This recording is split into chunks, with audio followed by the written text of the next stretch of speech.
ജില്ലയിൽ വർദ്ധിച്ചു വരുന്ന അനധികൃത വളം കീടനാശിനി വ്യാപാരം തടയാൻ അടിയന്തര നടപടി സ്വീകരിക്കണമെന്ന് agri input dealers association of കേരളയുടെ ജില്ലാ കമ്മിറ്റി ആവശ്യപ്പെട്ടു. കൃഷിയെക്കുറിച്ച് ആവശ്യമായ അറിവോ അംഗീകാരമോ ഇല്ലാത്ത വ്യക്തികൾ കൺസൾട്ടന്റുമാരായും ഏജന്റുമാരായും പ്രവർത്തിക്കുന്നത് സംബന്ധിച്ച് സംഘടനയുടെ നേതൃത്വത്തിൽ പരാതി നൽകിയതായും ഭാരവാഹികൾ പറഞ്ഞു. ഇടുക്കി ജില്ലയിൽ വർദ്ധിച്ചു വരുന്ന അനധികൃത വളം കീടനാശിനി വ്യാപാരം തടയാൻ അടിയന്തര നടപടി സ്വീകരിക്കണമെന്ന് agri input dealers association of Kerala Idukki ജില്ലാ കമ്മിറ്റി ആവശ്യപ്പെട്ടു. സമൂഹ മാധ്യമങ്ങളും വിവിധ ഓൺലൈൻ സംവിധാനങ്ങളും ഉപയോഗിച്ച് കർഷകരെ തെറ്റിദ്ധരിപ്പിക്കുന്ന പരസ്യങ്ങൾ നൽകുകയും ഗുണനിലവാരം കുറഞ്ഞതോ വ്യാജമോ ആയ വളം കീടനാശിനി തുടങ്ങിയ ഉൽപ്പന്നങ്ങൾ നേരിട്ട് വിൽക്കുകയും ചെയ്യുന്ന പ്രവണത വർദ്ധിച്ചു വരുന്നുണ്ട്.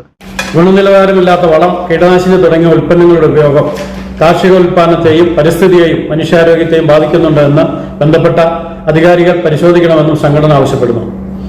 കർഷകരെ ബോധവൽക്കരണം നടത്തുന്നതിനായി കാവടം റിസർച്ച് ഇൻസ്റ്റിറ്റ്യൂട്ട് പാമ്പാടംപാറ, ICRI മയിലാടംപാറ എന്നിവിടങ്ങളിൽ നിവേദനം നൽകിയിട്ടുണ്ട്. കർഷകർ അംഗീകൃത ഡീലർമാരിൽ നിന്ന് മാത്രം വളവും കീടനാശിനികളും വാങ്ങണമെന്നും ഓരോ വാങ്ങലിനും കൃത്യമായ ബിൽ ഉറപ്പാക്കണമെന്നും ഞങ്ങൾ അഭ്യർത്ഥിക്കുന്നു.